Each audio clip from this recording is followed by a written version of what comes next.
Welcome to the California garden in the month of March. Welcome to the California garden in the month of March.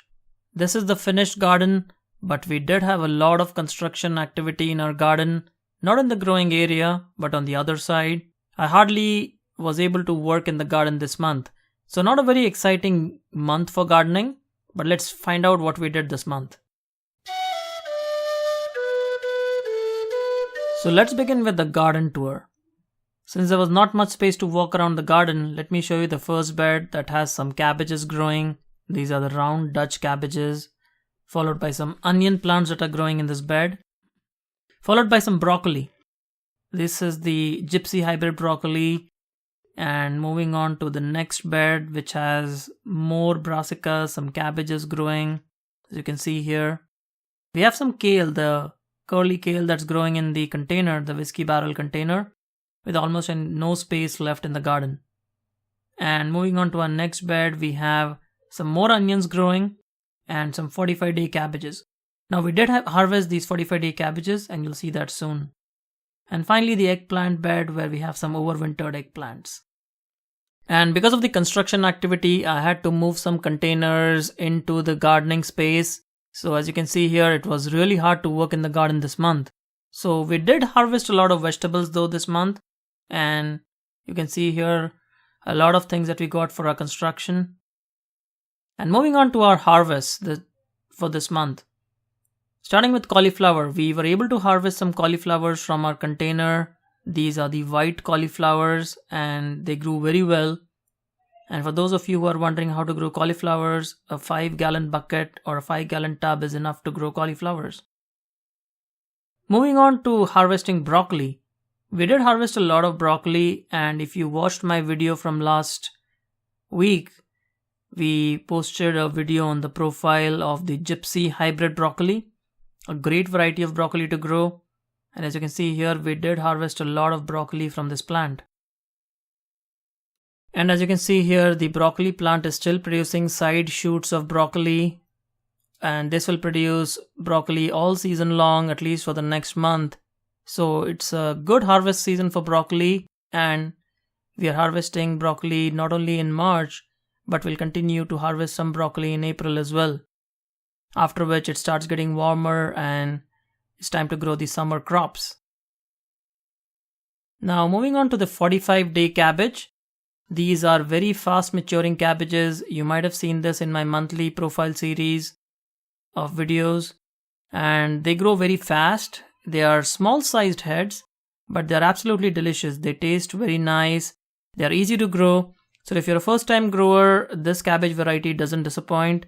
Just make sure you put some snail repellents or watch our videos on how to control snails and slugs so that a lot of your cabbage remains intact and it doesn't get damaged by snails or slugs. And after harvesting, you can see here that these cabbages look beautiful. So a great cabbage variety, delicious and easy to grow as well. And growing peas are one of the most satisfying things to do in your garden. And if you have not grown peas before, please do give it a shot. They're very easy to grow. And this type of pea that you're looking at is called a shelling type pea. Basically, there are two types of peas. One is the shelling kind, which you see here. You basically open the pods, get the pea seeds out, and then you can eat those seeds. The other type of peas are the peas where you eat the whole pod, and they're called snap peas, and they're also very easy to grow and a lot of fun. But it really depends on what you're looking to grow and eat, what you like. So we usually eat the shelling type peas because that's the kind of pea we consume.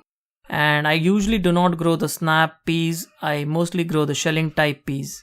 And this is our harvest, the peas harvest. And as you can see here, we got a big harvest from our pea plant. This is our first harvest. And now let's look at what's growing in the California garden. The avocado tree, the gem avocado, is now flowering and has grown into a big tree.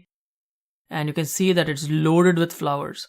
Now last year we did not have these many flowers on the avocado tree, and we also did not get a lot of avocados. It was good, but it was not great. But here you can see this plant is absolutely loaded with flowers, and at this stage I can say that we can expect a big harvest of avocados for this season. We have the round Dutch cabbage variety that's growing. It's a great cabbage variety that we are growing in our garden this season. And potatoes. We planted some potatoes in this huge pot. This is a 20-inch wide container, and we planted a few plants in this pot. And what I'm doing right now is I'm just filling the pot up with some dirt so that the plant has adequate space to grow and form the potatoes. And as you can see here, the plants are doing very well. They have now grown into quite decent sized plants, and they will still take some time to grow, maybe a few months before we can harvest our potatoes. Now let's go through a spring gardening shopping tour. We checked out our local stores, we went to Costco, we checked out Home Depot and some of the other stores to let you know what they have. So I hope this gives you some tips and insights onto what you can buy for your spring garden for this month. So check them out. The first place we went to was Home Depot. They had these really nice containers, these half or smaller whiskey barrel size containers as well as the square containers, and I found them really nice because they're not huge but they're great for container gardening. And then if you have a Costco nearby and if you're a Costco member, they have some great options for soil that you can use to fill up your raised beds. And these are two great options. One is the Miracle Grow potting mix, organic potting mix, and the one from Whitney Farms. Now, I especially like the one from Whitney Farms because it has a lot of good ingredients. It contains kelp, alfalfa meal, and a lot of other organic ingredients. And Costco also has some organic earthworm castings. Again, I could not find any store that sells cheaper organic earthworm castings. This is quite a big bag actually, and it sells for $11.99, and it's a good deal. They also had some cedar raised beds. As you can see here, they are great quality raised beds, and although a little expensive, I think it was still cheaper than most of the other raised beds we saw. And they're stackable and they give a very good look. The cedar quality wood is excellent for home gardening. So there we have it, folks. That was our episode on the March monthly gardening series videos. I hope you liked the video, the tour, the harvest that we made. And I also hope you enjoyed our section on what you can buy for your spring garden this month. I wish you a very happy spring season. We'll see you again soon. Happy gardening.